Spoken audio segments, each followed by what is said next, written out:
اعوذ باللہ السمیع العلیم من الشیطان الرجیم بسم اللہ الرحمن الرحیم السلام علیکم وللہ الحمد رب السماوات و رب الارض رب العالمین۔ ہم نے پچھلی دو ویڈیو میں گفتگو کی تھی نفاق کے حوالے سے اور پھر نفاق کا جو الٹ ہوگا اخلاص کے حوالے سے، اور اس میں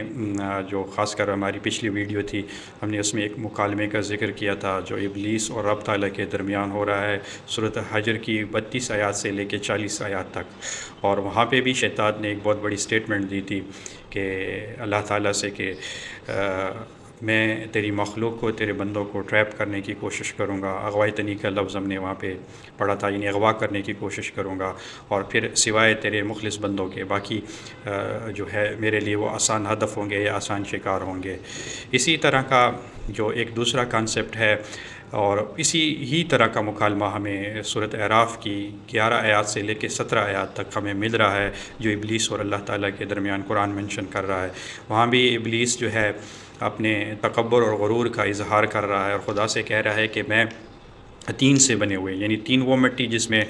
مٹی اور پانی کی آمیزش ہوتی ہے، اس مٹی سے بنے ہوئے آدم کو یا بشر کو میں سجدہ نہیں کر سکتا۔ میری تخلیق جو ہے اسے بیٹر مٹیریل سے ہوئی ہے، میں آگ سے بنا ہوا ہوں اور مجھے مہلت چاہیے، اور پھر میں تیرے بندوں کو ان کے اوپر میں حملہ کروں گا، ان کے آگے سے پیچھے سے دائیں سے بائیں سے، اور تیرے ان بندوں میں اکثر جو ہے وہ تیرے ناشکرے بندے ہوں گے، یعنی بہت کم ہوں گے جو تیرے شکر گزار بندے ہوں گے، اور بہت سی جو تعداد ہوگی وہ تیرے ناشکرے بندوں کی ہوگی۔ تو شیطان کی ان دونوں سٹیٹمنٹ سے جو سورۃ اعراف کی 17ویں آیات میں دے رہا ہے، اس سے پہلے اس نے سورۃ حجر کی جو ہے 40 آیات میں دی تھی۔ تو ان آیات سے ایسے معلوم ہوتا ہے کہ شیطان کے پاس بھی ایکسٹرا آرڈینری نالج ہے جو اسے یقینی بات ہے عطا کیا گیا ہوگا رب تعالیٰ کی طرف سے۔ اور پھر یہ جو اس کی دو سٹیٹمنٹ ہے تو بنیادی طور پہ یہ ایسا لگتا ہے کہ قیامت تک کے جو انسان آنے ہیں ان کے متعلق ہیں، کہ جیسے وہ کہہ رہا ہے کہ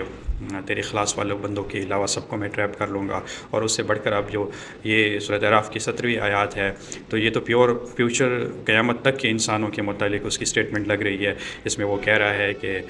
تیرے جو اکثر بندے ہوں گے وہ شکر گزار نہیں ہوں گے۔ جیسے آج ہم دیکھتے ہیں کہ دنیا کی 8 ارب سے زیادہ آبادی ہے اس وقت، اور اس میں کتنے لوگ ہیں جو خدا کو تسلیم کرنے والے ہیں ٹرو سینس میں، اور کتنے لوگ ہیں جو خدا کا انکار کرنے والے، ڈینائی کرنے والے ہیں۔ 8 ارب میں سے 1.5 سے 2 ارب ہے جو لوگ جو ہے خدا کے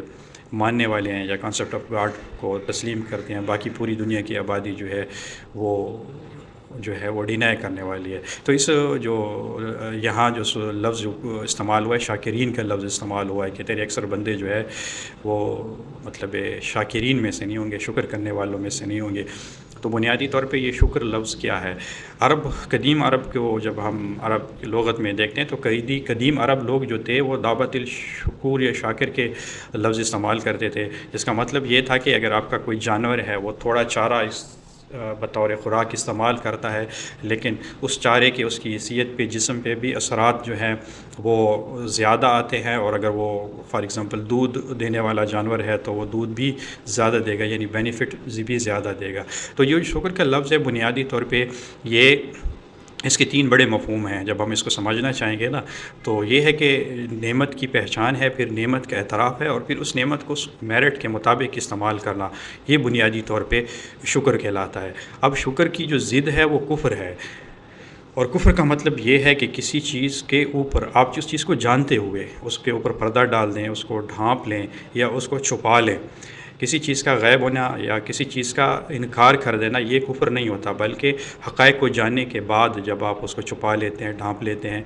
تو اس کے اوپر پردہ ڈال دیتے ہیں، تو یہ بنیادی طور پہ یہ کفر ہوتا ہے۔ اور یہاں پہ جو مطلب یہ 2 سٹیٹمنٹ ہیں اس کی یہاں پہ کہ اگر اس کے ٹرائب سے بچنا ہے تو شیطان کے اس دنیا میں، جیسے اس نے کہا کہ میں دنیا کی گلیمر سے، چمک دمک سے ان کو ٹرائب کرنے کی کوشش کروں گا، لیکن وہ بندے جو صاحب اخلاص ہوں گے، مخلص ہوں گے، ان پہ میرا یہ داؤ نہیں چلے گا۔ اور دوسرا وہ یہ کہہ رہا ہے کہ اس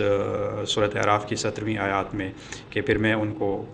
حملہ کروں گا ان کے دائیں سے بائیں سے، لیکن آپ دیکھیں گے رب کو کہہ رہا ہے کہ تیرے اکثر بندے جو ہے وہ ناشکری ہوں گے۔ تو ہماری زندگی میں دو چیزوں کی بڑی اہمیت ہے، ایک اخلاص کی اور دوسرا شکر کی۔ تو دونوں صفت کو اگر ہم اپلائی کر لیں گے تو پھر ہم شیطان کے